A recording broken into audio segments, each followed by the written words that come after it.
World War II is nearing its end. In Europe, the war is over. Adolf Hitler is dead. Germany has surrendered. But in the Pacific, the war is still raging. American soldiers are fighting island by island. Every beach costs thousands of lives. And Japan shows no sign of surrender. At that very moment, a new president steps into power, Harry S. Truman. He has been president for only a few weeks. And then he is told a secret so enormous it will change history forever. The Secret Project. Before becoming president, Truman was vice president.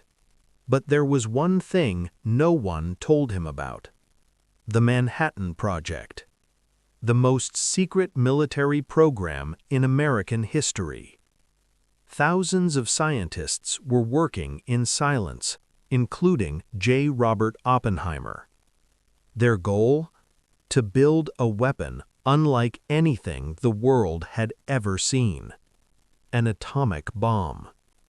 When Truman first heard about it, he asked a simple question: does it actually work? The answer was calm: yes, Mr. President, and it will change the world. The cost of invasion.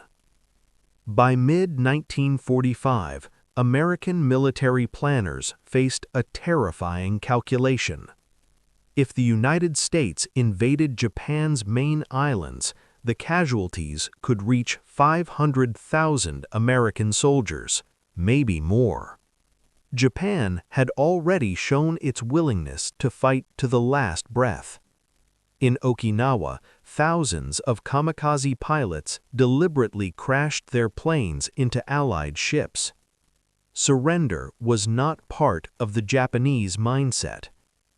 Truman faced two options: launch a full invasion and accept massive casualties, use the new weapon and attempt to end the war immediately. This was not just a military decision. It was a moral crossroads in human history. The Trinity Test. July 16, 1945. The desert of New Mexico. The first atomic bomb in history is tested. The code name, Trinity. At 5:29 a.m., the desert lights up brighter than the sun.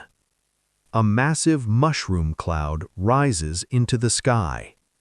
Even hardened military officers are stunned into silence. Oppenheimer later recalls a line from ancient scripture: "Now I am become death, the destroyer of worlds." At that moment, humanity crossed a line from which there was no return. The target. After the successful test, Truman meets with his advisors. Some suggest demonstrating the bomb on an empty island as a warning. Others argue that only real shock will force Japan to surrender. A target is selected: Hiroshima. Why Hiroshima? Because it was a military hub. Because it had not yet been heavily bombed. Because its destruction would be clearly visible. Cold logic, calculated strategy. Hiroshima. August 6, 1945. A B-29 bomber named Enola Gay flies towards its target. At 8:15 a.m., the bomb is released. Seconds later, a blinding flash. The temperature near the center rivals the surface of the sun. Buildings vanish. People disappear in shadows burned into walls. An estimated 70,000 to 80,000 people die instantly. A city is erased in moments, and the world changes forever. Nagasaki. Japan does not immediately surrender. 3 days later, on August 9th, a second bomb falls on Nagasaki. More destruction, more devastation, more lives lost. This time, the shock is overwhelming. Japan's emperor speaks directly to his people, something unheard of before. Japan surrenders. World War II is over. Truman's justification. Later, Truman defends his decision. He states that the bomb saved American lives. He argues that it ended the war quickly and prevented a bloodbath invasion. If I had to make the choice again, he implies, I would make the same decision. But critics disagree. Some historians argue Japan was already near surrender. Others believe the bomb was also a message, especially to the Soviet Union. Because shortly after Hiroshima and Nagasaki, a new tension begins. The Cold War. The nuclear arms race, the balance of terror. Strange and human moments. Here is something chilling and oddly human. Before the Trinity test, some scientists actually worried about a bizarre possibility. What if the explosion ignites the Earth's atmosphere? The probability was tiny, but not zero. Imagine testing a weapon that might set the sky on fire. History often looks serious in textbooks, but behind closed doors, even geniuses feel fear, and sometimes dark humor. The moral question. To this day, the debate continues. Was it necessary?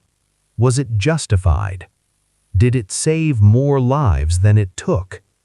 Or did it open the door to a world permanently threatened by nuclear annihilation? The atomic bomb did more than end a war.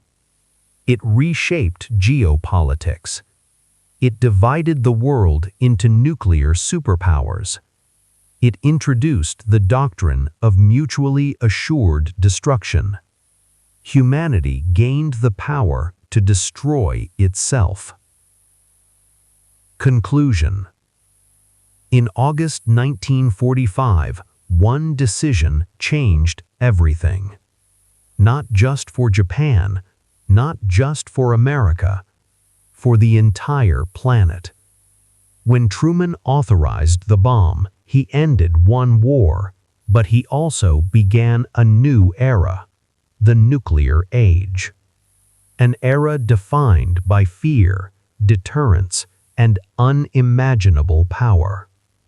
The question still echoes today.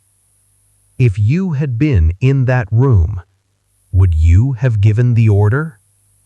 And that is why the atomic bomb decision remains one of the most powerful, controversial, and unforgettable moments in human history.